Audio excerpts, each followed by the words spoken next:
Hello friends, my self Kumar Shah.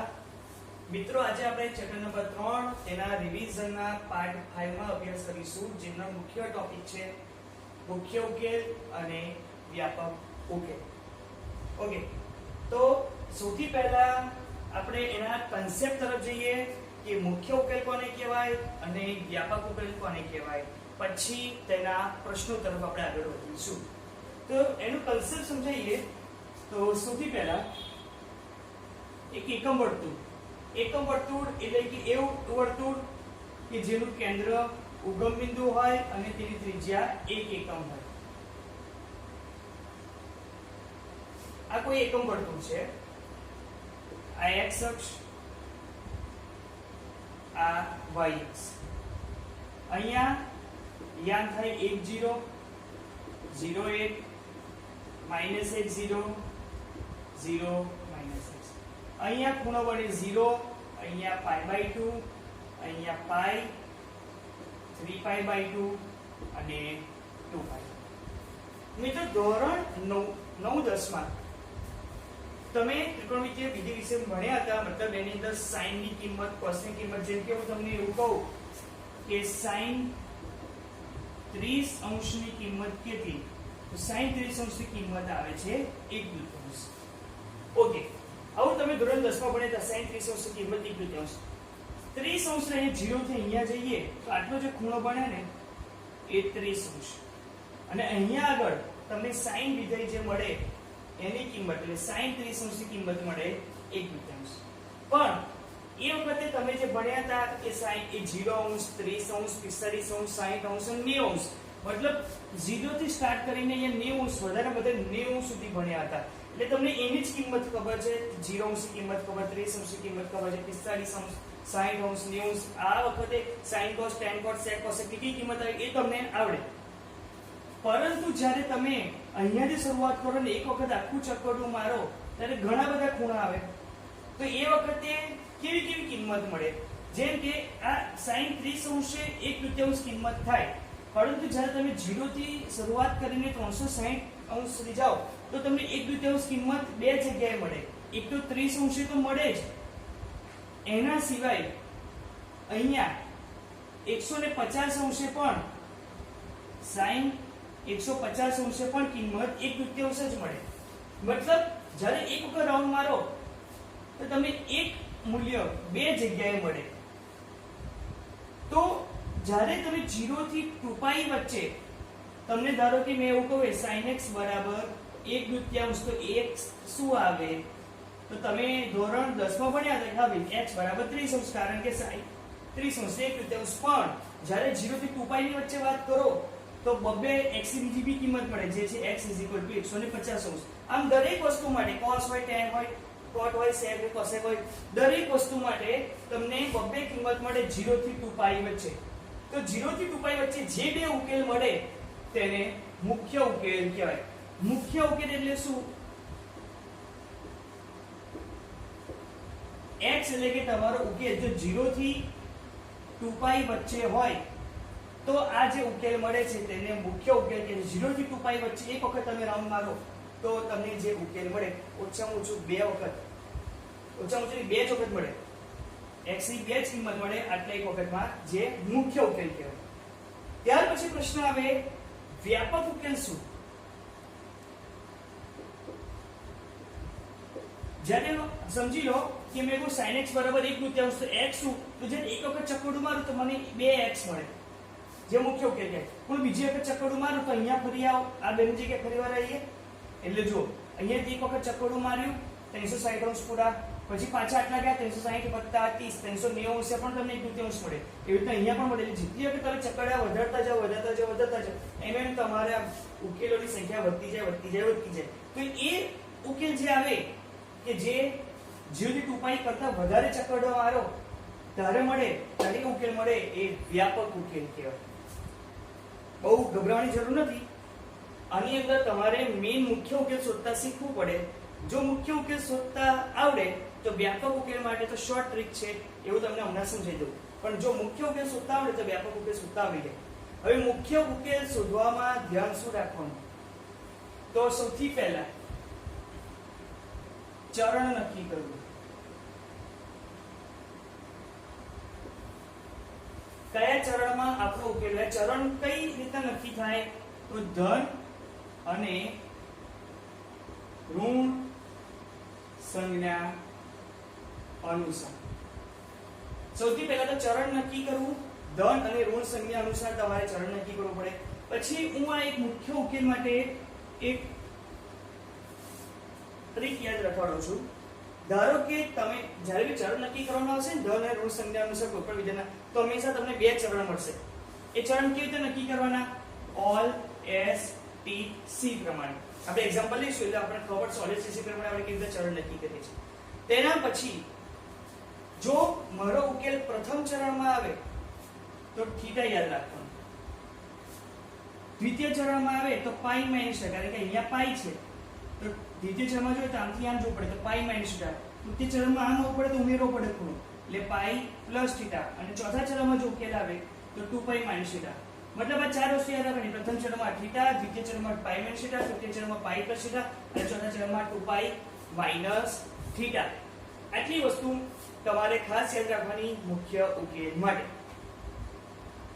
મુખ્ય ઉકેલ થાય પછી વ્યાપક ઉકેલ આવડે, પણ સૌથી પહેલા આપણે મુખ્ય ઉકેલ શોધીશું અને એ જ પ્રશ્નો પછી હું વ્યાપક ઉકેલ પણ શોધીશ.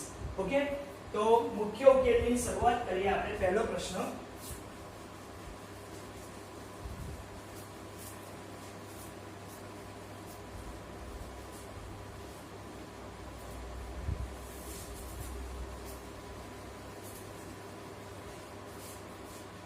અહીંયા હું સાઈડમાં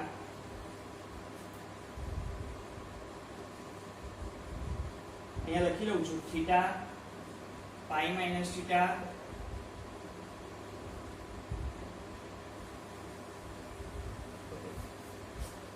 ફર્સ્ટ ક્વેશ્ચન છે tan x √3 માટે મુખ્ય ઉકેલ અને વ્યાપક ઉકેલ શોધો. tan x √3 આપ્યું છે અને આપણે મુખ્ય ઉકેલ અને વ્યાપક ઉકેલ શોધવાના છે. તો સૌથી પહેલા તમારે જોવાનું tan વિધેય ધન છે કે ઋણ, કારણ કે મેં પહેલા લખ્યું હતું કે ચરણ નક્કી કરો કેવું ધન અને ઋણ સંજ્ઞા અનુસાર. તો લખો અહીં tan વિધેય ધન હોવાથી, હવે મને એવું કહો અહીંયા ઓલ એસ ટી સી છે તો tan વિધેય કયા ચરણમાં ધન આવે? તો ઓલ એટલે બધા ધન, તો અહીંયા tan ધન આવે. s એટલે sin ધન, તો અહીંયા tan ઋણ.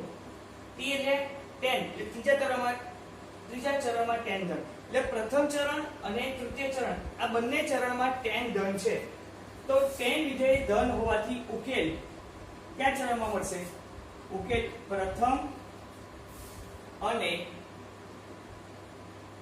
તૃતીય ચરણમાં મળે. સૌથી પહેલા આપણે એ નક્કી કરી નાખ્યું કે ઉકેલ કયા ચરણમાં મળશે. તો અહીંયા પ્રથમ ચરણ અને તૃતીય ચરણ. તો પ્રથમ ચરણમાં ઉકેલ આપણે શેના વડે દર્શાવીએ છીએ? થીટા વડે. તૃતીય ચરણમાં પાઈ પ્લસ થીટા. તો અહીંયા હું લખું છું પ્રથમ ચરણમાં ઉકેલ થીટા, તૃતીય ચરણમાં ઉકેલ પાઈ પ્લસ થીટા. આ બે વસ્તુ નક્કી નાખી. હવે થીટા એટલે શું? તો તમારે શું કરવાનું? tan x √3 છે તો અહીંયા હું લખું છું થીટા માટે tan x √3. આ પ્રશ્ન છે, ધ્યાન રાખજો. જો અહીંયા પ્લસ હોય તો પસંદ નહીં, પણ જો એક સપોઝ માઈનસ √3 હોય તો અહીંયા પ્લસ જ લેવાનું, કારણ કે અહીંયા આવતી પ્લસ કે માઈનસ સાઇન એ ચરણ નક્કી કરવા માટે થાય છે. પણ જો થીટા શોધવો હોય તો tan x √3 છે તો √3 લો, પણ જો માઈનસ √3 હોય તો પ્લસ √3 લેવાનું, મતલબ પ્લસ માઈનસ સાઇન અહીંયા કાઢી નાખવાની. હવે tan નો કેટલો અંશ હોય તો તમને √3 જવાબ પડે. જેમ કે હું કહું tan 60 અંશ, tan 60 અંશની કિંમત કેટલી? tan 60 અંશ એટલે sin 60 અંશ upon cos 60 અંશ. sin 60 અંશની કિંમત √3/2, cos 60 અંશની કિંમત 1/2, એટલે જવાબ મળ્યો. મતલબ tan 60 અંશ તો તમને જવાબ √3 મળે. તો અહીંયા x √3, તો અહીંયા જે આપણને x એકચ્યુઅલી મળે ને એ કેટલો અંશ મળે 60 અંશ. 60 અંશ એટલે π/3. આ x એ જ theta theta is equal to π/3. અહીંયા જે આપણને x મળે એ જ થીટા કન્સિડર કરવાનો. મતલબ અહીંયા મને થીટા મળી ગયો. થીટા કેટલો મળ્યો π/3. આ થીટાની કિંમત આ બંને ઉકેલમાં નાખી દો. તો પ્રથમ ચરણમાં પ્રથમ ઉકેલ મળે જે આપણે એકચ્યુઅલી થીટા છે એટલે કે π/3 અને તૃતીય ચરણમાં બીજો ઉકેલ મળે જે છે π પ્લસ થીટા એટલે કે π પ્લસ π/3 3π વત્તા π એટલે કે તો આ બંને ઉકેલ ખરા એ બંને ઉકેલ કયા કહેવાય મુખ્ય ઉકેલ. પ્રશ્ન છે કે tan x √3 માટે મુખ્ય ઉકેલ અને વ્યાપક ઉકેલ શોધો. તો અહીંયા આપણે આ પ્રોસિજર કરી મુખ્ય ઉકેલ શોધવાની. મિત્રો જ્યારે મુખ્ય ઉકેલ અને વ્યાપક ઉકેલ શોધવાનું કહ્યું હોય મુખ્ય ઉકેલ શોધવામાં જ મહેનત પડે, વ્યાપક ઉકેલ તરત જ આવડી જાય. તો તમારે ખાસ તો પહેલા મુખ્ય ઉકેલ જ જોવાનો છે. એક વાર ફરી તેનું રિવિઝન કરો મુખ્ય ઉકેલ માટે કે વ્યાપક ઉકેલ તો એક જ સ્ટેપમાં જવાબ આપણને મળી જશે, આપણે શીખી રહીએ છીએ. પણ સૌથી પહેલા શું કરવાનું tan x √3 એટલે અહીંયા વિધેયમાં પ્લસ ને માઈનસ પ્લસ માઈનસ સાઇન અનુસાર તમારે નક્કી કરો ચરણ કયું છે. ચરણ નક્કી કર્યા પછી તમે નક્કી કરો કે જેમ કે અહીંયા મને ચરણ મળ્યું પ્રથમ અને તૃતીય, તો પ્રથમ ચરણમાં ઉકેલ થીટા છે, તૃતીય ચરણમાં π પ્લસ થીટા. પછી તમારે tan x √3 લેવાનું. અહીંયા ધારો કે -3 હોય તો માઈનસ નહીં લખવાનું, એ પ્લસ લખવાનું અને એના અનુસાર તમારે થીટા શું કરવાનું. એ થીટાની કિંમત અહીંયા નાખો તમને જે બે ઉકેલ મળે એ મુખ્ય ઉકેલ. એકવાર તમે સે જોઈ લો. પ્રશ્ન અધૂરો છે. હવે આના પછી હું વ્યાપક ઉકેલની ચર્ચા કરીશ અને આના માટે વ્યાપક ઉકેલ શોધીશ. એકવાર તમે જોઈ લો, વિડિયો પોઝ કરીને એકવાર તમે ગણી લો. મુખ્ય ઉકેલ પછી હવે વ્યાપક ઉકેલની ચર્ચા. તો સૌથી પહેલા વ્યાપક ઉકેલનો કન્સેપ્ટ સમજાવી દઈએ.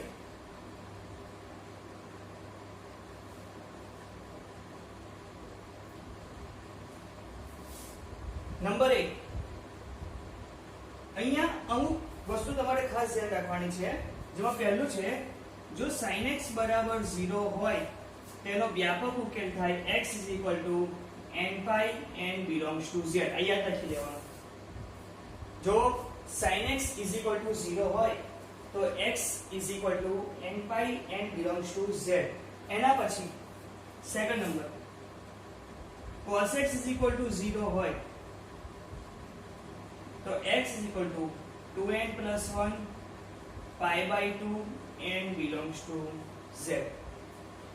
sin x 0 હોય તો x n pi n belongs to z. cos x 0 હોય તો x 2. આ તમારો વ્યાપક ઉકેલ છે. 2n plus 1 pi/2 n belongs to z. હવે સમજી લો કે તમને tan x બરાબર 0 આપ્યો છે. તો ધ્યાન રાખજો tan x બરાબર 0 હોય તો આપણે એવું લખી શકીએ sin x upon cos x બરાબર 0. cos x સામે જાય એટલે મતલબ tan x બરાબર 0 હોય એનો મતલબ શું થાય sin x બરાબર 0. એટલે જ્યારે tan x બરાબર 0 હોય તો તમારે આ જ ઉકેલ લખવાનો sin x નો. કારણ કે tan x બરાબર 0 એનો બીજો અર્થ sin x બરાબર 0. તેવી જ રીતના જો cot x બરાબર 0 હોય તો તમારે કયો ઉકેલ લખવો પડે આનો x 2n plus 1 pi/2 n belongs to z. કારણ કે cot x બરાબર જો 0 હોય તો cos x upon sin x 0. sin x સામે એટલે cos x 0 એટલે sin cos ની વાત થઈ ગઈ. તો જોડે જોડે તમને tan અને cot એ બંને ફ્રીમાં મળ્યા. રહી વાત sec અને cosec ની તો sec x બરાબર 0 ક્યારેય થાય નહીં. sec x અને cosec x 0 થાય નહીં. કારણ કે sec x એટલે 1 upon cos x. હવે 1 upon કશું છે આ 0 કે જ્યારે cos x ની કિંમત અનંત મળે. પણ cos x નો વિસ્તાર છે -1 થી 1, sin x નો વિસ્તાર છે -1 થી 1. તો આ ક્યારે અનંત થશે નહીં. એટલે આ આપણને ક્યારે પણ આપણને sec x અને cosec x શૂન્ય મળી શકે નહીં. એટલે sec x બરાબર 0 અને cosec x બરાબર 0 તમારી પાસે આવી શકે નહીં. એટલે ટૂંકમાં જો sin x બરાબર 0 તો x n pi n belongs to z. cos x બરાબર 0 તો x 2n plus 1 pi/2 n belongs to z. હાલમાં ડાયરેક્ટ યાદ રાખવાનું છે tan x બરાબર 0 હોય એટલે sin x જ ઉકેલ લઈ લેવાનો. cot x બરાબર 0 હોય તો cos x નો ઉકેલ લઈ લેવાનો. sec x અને cosec x ક્યારે શૂન્ય બને નહીં. ત્રીજા નંબર પર જો sin x બરાબર sin y હોય અથવા તમને એવું સિમ્પલ હતું જો sin નો પ્રશ્ન હોય તો ડાયરેક્ટ તમારે વ્યાપક ઉકેલ લખવાનો x n pi plus minus 1 raised to n y n belongs to z. જ્યાં આ y ખરો ને એ મુખ્ય ઉકેલ છે, ધ્યાન રાખજો. એવી જ રીતના જો cos x બરાબર cos y હોય અથવા કે cos x નો પ્રશ્ન છે તો x 2n pi plus or minus y n belongs to z, જ્યાં y એ મુખ્ય ઉકેલ છે. અને છેલ્લે જો tan x tan y હોય તો x n pi plus or minus y n belongs to z. દરેક જગ્યાએ y એટલે કે મુખ્ય ઉકેલ. એટલે સિમ્પલ પૂછો sin નો પ્રશ્ન હોય તો ડાયરેક્ટ લખવાનું x n pi plus minus 1 raised to n y મુખ્ય ઉકેલ અહીંયા શોધી લેવાનો અને ડાયરેક્ટ મૂકી દેવાનો. એવી રીતે cos x નો પ્રશ્ન હોય તો x n pi plus or minus y એ મુખ્ય ઉકેલ છે. અને tan x નો પ્રશ્ન હોય તો x n pi plus or minus y. હવે એવો પ્રશ્ન આવે કે સર sin cos અને tan ની ચર્ચા કરી દીધી, આ sin ની ચર્ચા, આ cos ની ચર્ચા અને tan ની, તો sec cosec અને cot નો પ્રશ્ન આવે તો જો sec x નો પ્રશ્ન આવે તો sec x નો પ્રશ્ન tan એ sec નો બેઝ કોણ cos પર ફેરવી દેવાનો. cosec નો પ્રશ્ન આવે તો sin માં અને cot નો પ્રશ્ન આવે તો tan માં. કેવી રીતના આપણે એક્ઝામ્પલ એના લઈશું. પણ હાલમાં પાંચ વસ્તુ તમારે ખાસ યાદ રાખવાની વ્યાપક ઉકેલ માટે. જેમ કે આપણે આ પ્રશ્ન હતો tan x √3 એનો મુખ્ય ઉકેલ અને વ્યાપક ઉકેલ શું, તો આપણે બે મુખ્ય ઉકેલ છે, એક π/3 અને 4π/3. હવે તેના વ્યાપક ઉકેલ તરફ જો આપણે જઈએ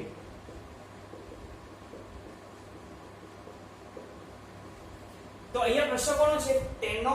તો tan નો પ્રશ્ન હોય તો આપણે આ tan નો પ્રશ્ન ધ્યાનમાં લઈ લેવાનો. તેનો ઉકેલ શું છે x n pi plus or minus y. તો અહીંયા તમારે ડાયરેક્ટ જ વ્યાપક ઉકેલ લખી દેવાનું x n pi plus or minus અહીંયા છે y એટલે કોણ મુખ્ય ઉકેલ. તો અહીંયાથી મુખ્ય ઉકેલ કયા છે, તો π/3 અને બીજો છે 4π/3. તો કોઈ પણ એક લખી દો, પણ જનરલી કયો લખવાનું છે, પહેલો આવતો હોય એ. મતલબ અહીંયા છે π/3 n belongs to z. આ વ્યાપક ઉકેલ થાય, એક જ સ્ટેપમાં જવાબ મળી જાય. એટલે વ્યાપક ઉકેલમાં તમારે પાંચ વસ્તુ યાદ રાખવાની. પ્રોસિજર છે મુખ્ય ઉકેલની જ, મુખ્ય ઉકેલની પ્રોસિજર છે પરફેક્ટ હેડી તો વ્યાપક ઉકેલ કમ્પ્લીટ આવી જશે. એક વખત આ નોંધી લો અને ઉતારી દો, પછી નેક્સ્ટ એક્ઝામ્પલ તરફ આપણે આગળ વધીએ. મિત્રો નેક્સ્ટ ક્વેશ્ચન છે sec x 2. તો મિત્રો આપણે જો sec x નો પ્રશ્ન છે ને તો આપણે એકચ્યુઅલી પ્રશ્ન sin cos અને tan માં જ રાખવાનો. એટલા માટે હું અહીંયા લખી નાખું sec x નો પ્રશ્નમાં હું કરી દઉં છું cos x માં, તો cos x એટલે 1/sec x એટલે કે 1/2. હવે આપણો પ્રશ્ન થઈ ગયો cos માં. sec x બરાબર 2 લખો, cos x બરાબર 1/2 લખો, બંને સેમ. સૌથી પહેલા આપણે મુખ્ય ઉકેલની વાત કરીએ તો cos છે ધન. cos વિધેય ક્યાં ધન આવે, તો cos વિધેય પ્રથમ અને ચતુર્થ ચરણમાં ધન મળે. ઓકે, પ્રથમ ચરણમાં ઉકેલ છે θ અને ચતુર્થ ચરણમાં 2π - θ. તો સૌથી પહેલા θ શોધવા માટે મારે લખવાનું cos x 1/2. cos ની કિંમત ક્યારે 1/2 મળે, તો cos 30° તો √3/2, cos 45° તો 1/√2, cos 60° ની કિંમત મળે મને 1/2. તો x π/3 એટલે કે θ π/3. તો પહેલા મુખ્ય ઉકેલ કયો ચરણમાં મળશે, પ્રથમ ચરણમાં. તો પ્રથમ ચરણમાં મુખ્ય ઉકેલ જે છે θ એટલે કે π/3 અને ચતુર્થ ચરણમાં મુખ્ય ઉકેલ શું આવે, તો એ છે 2π - θ એટલે કે 2π - π/3. 3 × 6 - 1 એટલે કે 5π/3. તો એક આ મુખ્ય ઉકેલ મળે અને બીજો આ બે મુખ્ય ઉકેલ મળે. હવે વાત આવી વ્યાપક ઉકેલની. તો cos x નો પ્રશ્ન છે તો વ્યાપક ઉકેલ શું થાય, x = 2n pi plus or minus y. તો x = 2n pi plus or minus y એટલે મુખ્ય ઉકેલ. અહીંયા બે છે મુખ્ય ઉકેલ, તો લેવાનો પહેલો એટલે કે π/3. આ રીતના એનો ઉકેલ.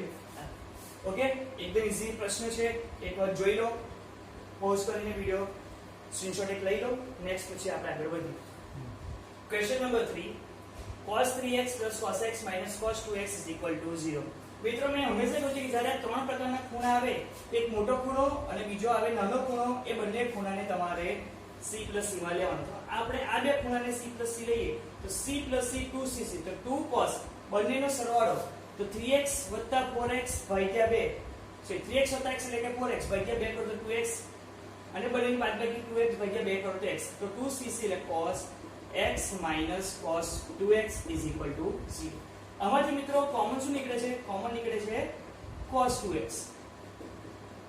અંદર કોણ રહ્યું તો 2 0. આનો મતલબ શું થાય? cos 2x 0 અથવા 2 cos x 1 0. ઓકે, હવે સૌથી પહેલા આની વાત કરીએ. જો cos x બરાબર 0 હોય તો x 2n + 1 pi/2 n belongs to z. તો અહીંયા cos 2x ની બદલે cos x ની બદલે cos 2x છે, તો તમે લખવાનું 2x 2n + 1 pi/2. શોધવાનો છે x. જો ધ્યાન રાખજો, અહીંયા cos x 0 હતો તો x 2n + 1 pi/2 લખ્યું. અહીંયા x ની જગ્યાએ છે 2x, એટલે 2x લખવું પડે, 2x 2n + 1 pi/2. તો x 2n + 1 pi/4 n belongs to z. આ એક વ્યાપક ઉકેલ મળ્યો. અહીંયા 2 cos x - 1 0 છે. cos x સૂત્ર કરતા બનાવો તો 1/2 થાય. તો બીજો ક્વેશ્ચન નંબર 2 શું હતો? ક્વેશ્ચન નંબર 2 જેની આગળ આપણે કર્યો ને એ હતો sec x 2, અને આપણે એને કન્વર્ટ કરીએ તો cos x માં cos x 1/2. તો એ જ પ્રશ્ન આવી ગયો. તો ક્વેશ્ચન નંબર 2 માં આપણે પહેલા શું લીધું? મુખ્ય ઉકેલ શોધ્યો હતો. મુખ્ય ઉકેલ આપણને કયા મળ્યા હતા? બે મળ્યા હતા. એક હતો pi/3, બીજો 5/3. તો અહીંયા બી એ જ રીતે તમારે પ્રોસીજર કરવાની અને મુખ્ય ઉકેલ લખી દેવાનો. મુખ્ય ઉકેલ કયા આવશે? pi/3. પછી ત્યાં વ્યાપક ઉકેલ લાયા હતા, તો અહીંયા પણ વ્યાપક ઉકેલ લખી દેવાનો.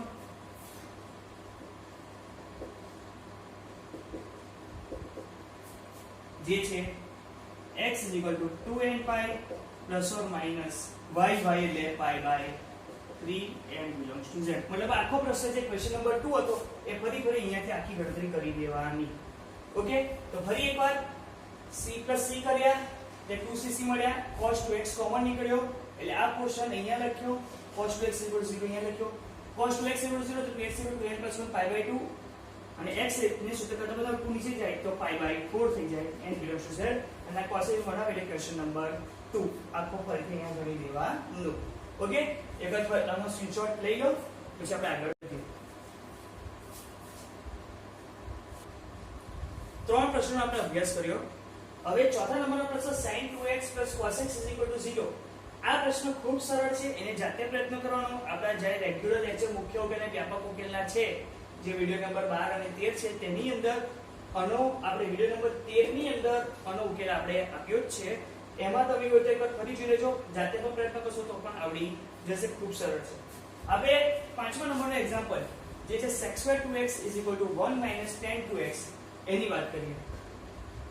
તો સૌથી પહેલા sec² 2x ની જગ્યાએ આપણે એક ડીટેલ સંભળાતા 1 + tan² θ = sec² θ. તો sec² θ ની જગ્યાએ તમે લખી શકો છો 1 + tan² θ. તો અહીંયા હું sec² 2x ની જગ્યાએ લખી નાખું છું 1 + tan² 2x = 1 - tan 2x. અહીંયાથી મિત્રો એક એક બંને સાઈડે ગયા. -tan 2x ને આમ લાવો તો તમે લખી શકો tan² 2x + tan 2x = 0. આમાંથી કોમન નીકળે છે મિત્રો tan 2x. અંદર કોણ થયો? તો એક tan 2x + 1 = 0. tan 2x common કરતો tan 2x છે અને અહીંયાથી +1. એટલે આપણે બે ઓપ્શન મળ્યા, tan 2x = 0 અથવા tan 2x + 1 = 0. મિત્રો tan = 0 આવ્યો તો મેં કહ્યું જો sin x = 0 હોય એક tan x = 0 હોય, ઉકેલ આવે x = n pi. તો અહીંયા x = 2x તો 2x = n pi. x સૂત્ર કરતા બનાવો તો n pi by 2 n belongs to z.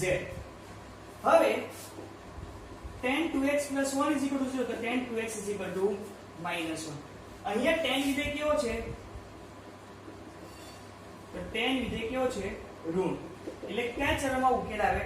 તો tan બે ચરણમાં ઉકેલ ઋણ છે, એક તો દ્વિતીય અને ચતુર્થ. તો દ્વિતીય ચરણમાં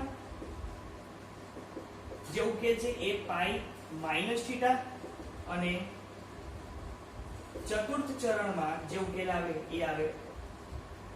હવે તમારે tan 2x -1 છે, આપણે થીટા શોધવાનો છે ને, તો અહીંયા 2x ની જગ્યાએ થીટા લઈ લેવાનો, tan થીટા, અને માઈનસ સાઈન કરી નાખવાની, પ્લસ માઈનસ સાઈન લેવાની નહીં, એટલે 1. તો થીટા તમને મળે પાઈ બાય 4, કેમ કે tan 45 પાઈ બાય 4 એ 1 મળે. એ થીટાની કિંમત અહીંયા રાખવાની. તો પ્રથમ મુખ્ય ઉકેલ મળશે.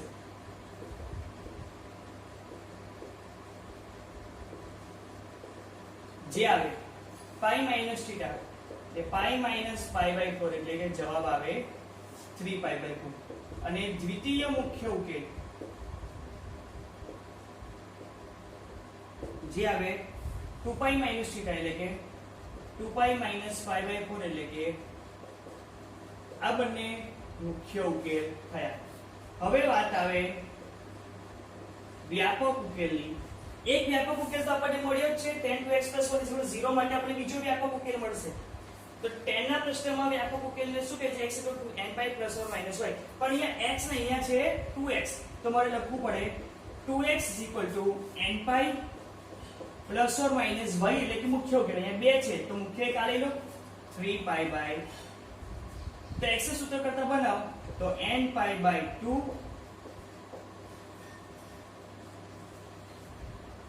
n belongs to z. તો એક આ વ્યાપક ઉકેલ થયો અને બીજો છે આ વ્યાપક ઉકેલ. ઓકે, તો આ રીતના પ્રશ્ન સોલ્વ થાય છે મુખ્ય ઉકેલ અને વ્યાપક ઉકેલના.